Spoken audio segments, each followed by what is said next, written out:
જંગલો એ પૃથ્વીના લીલા ફેફસા છે. તે કુદરતનું જળ શુદ્ધિકરણ તંત્ર છે. ઊંચાઈવાળા વિસ્તાર પરથી જંગલનો મોટા ભાગનો વિસ્તાર જોઈ શકાય છે. ત્યાંથી જમીન દેખાતી નથી, કારણ કે વિવિધ વૃક્ષોના મથાળા દ્વારા ભૂમિ પર લીલી ચાદર પથરાયેલ હોય તેવું દેખાય છે. જંગલોનું વાતાવરણ શાંત હોય છે, તેમજ હવા શુદ્ધ હોય છે. જંગલ ઘણી વનસ્પતિઓ અને પ્રાણીઓને રહેઠાણ પૂરું પાડે છે, જેમ કે રીંછ, જંગલી બળદ, શિયાળ, સાપ, હાથી વગેરે જેવા પ્રાણીઓ જંગલના ઊંડાણવાળા વિસ્તારમાં જોવા મળે છે. જંગલોમાં શિકારી પ્રાણીઓની હાજરી જોઈ વાંદરાઓ કૂદાકૂદ કરે છે અને આ રીતે તે અન્ય પ્રાણીઓ અને પક્ષીઓને સાવધાન કરે છે. જંગલની જમીન ઉબડખાબડ અને ઘણી વનસ્પતિઓથી ઘેરાયેલ હોય છે. જંગલોમાં ગીચ વૃક્ષોને લીધે સૂર્યપ્રકાશ પણ આછો પાતળો પહોંચે છે. આથી તેમાં અંધારા જેવું લાગે છે. જંગલોમાં વિવિધ પ્રકારની વનસ્પતિઓ જેવી કે વૃક્ષો, ક્ષૃપ, જડીબુટ્ટીઓ, ઘાસ વગેરે જોવા મળે છે.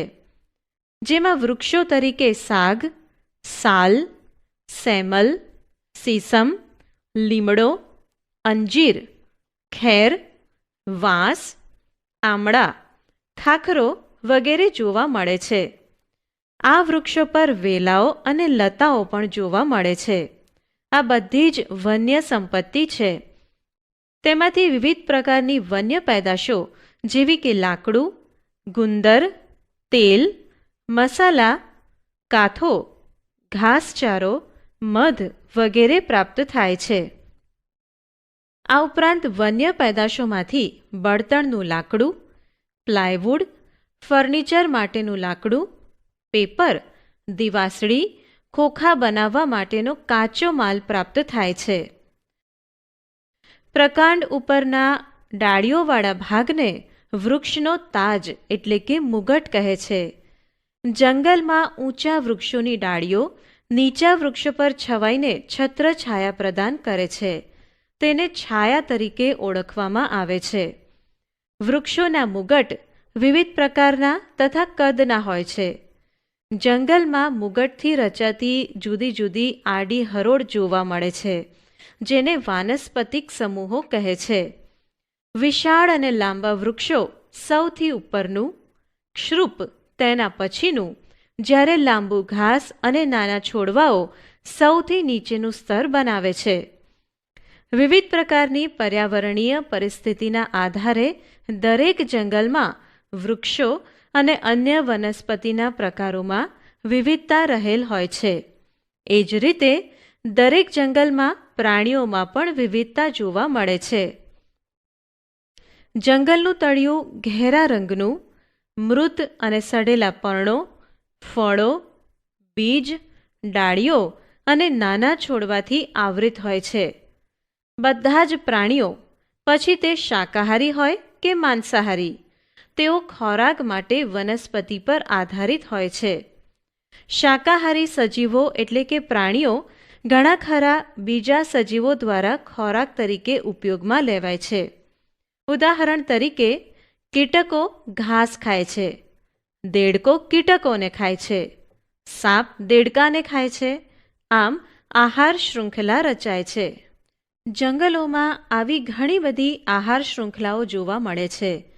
આ આહાર શૃંખલાઓ એકબીજા સાથે સંકળાયેલી હોય છે. જો એક આહાર શૃંખલામાં ખલેલ પડે તો તે અન્ય આહાર શૃંખલાને પણ અસર કરે છે.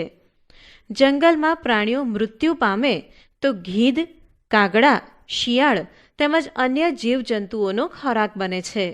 આ ઉપરાંત જંગલોની ભૂમિમાં વિવિધ પ્રકારના સૂક્ષ્મ જીવો અને અનેક નાના જીવજંતુઓ જેવા કે કીડીઓ, ઢાલી જીવડાઓ વગેરે જોવા મળે છે. આ સજીવો મૃત વનસ્પતિઓ અને પ્રાણીઓની પેશીઓ પર નભે છે અને તેમને ઘેરા કાળા રંગના સેન્દ્રિય પદાર્થમાં ફેરવે છે. તેમને વિઘટકો કહે છે. આ સેન્દ્રિય પદાર્થો પોષક તત્વો ધરાવે છે.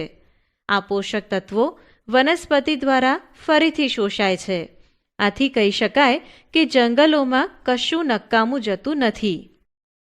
વનસ્પતિ પ્રકાશ સંશ્લેષણ દરમિયાન વાતાવરણમાં ઓક્સિજન મુક્ત કરે છે. આમ તે પ્રાણીઓના શ્વસન માટે ઓક્સિજન પૂરો પાડે છે. જંગલો વાતાવરણમાં ઓક્સિજન અને કાર્બન ડાયોક્સાઇડનું સંતુલન જાળવે છે. આથી જંગલો પૃથ્વીના ફેફસા કહેવાય છે. જંગલો વરસાદ લાવવામાં મદદ કરે છે. વૃક્ષો મૂળ દ્વારા જમીનમાંથી પાણી લે છે અને તેને બાષ્પોત્સર્જન ક્રિયા દ્વારા હવામાં બાષ્પ સ્વરૂપે મુક્ત કરે છે. આમ પૃથ્વી પર જલચક્ર સતત ચાલ્યા કરે છે. ઘણા લોકો મહદઅંશે જંગલો પર નિર્ભર છે.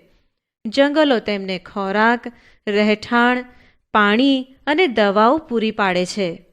આ લોકો ઘણી જડીબુટ્ટીઓનું પરંપરાગત જ્ઞાન ધરાવે છે. જંગલનો સૌથી ઉપરનો વિસ્તાર છત્રછાયા વરસાદની ઝડપને રોકે છે. આથી જમીનનું ધોવાણ ખૂબ ઓછું થાય છે. જંગલો વરસાદી પાણીના કુદરતી શોષકો તરીકે કાર્ય કરે છે. આથી પાણી જમીનમાં ઉતરે છે અને તેઓ સમગ્ર વર્ષ દરમિયાન જમીનમાં જળ સપાટી જાળવી રાખવામાં મદદ કરે છે. જંગલોમાં જમીન પર પડેલા પાંદડા અને મૃત અવશેષો પાણીના પ્રવાહને રોકે છે. પરિણામે પાણીના પ્રવાહનું નિયંત્રણ થાય છે. આમ બધો જ વરસાદ વહી જતો નથી અને પૂરની સ્થિતિ ઊભી થતી નથી. આમ જંગલો પૂરને અટકાવવાનું કાર્ય કરે છે. આ ઉપરાંત આજુબાજુના હાઈવેનો અવાજ શોષી લઈ અવાજનું પ્રદૂષણ અટકાવે છે. રોડ, બહુમાળી મકાનોના બાંધકામ, ઔદ્યોગિક વિકાસ તેમજ લાકડાની માંગના કારણે જંગલો નષ્ટ પામે છે. વધુ પડતા પ્રાણીઓના ચારાને લીધે વૃક્ષોને કાપી નાખવામાં આવે છે.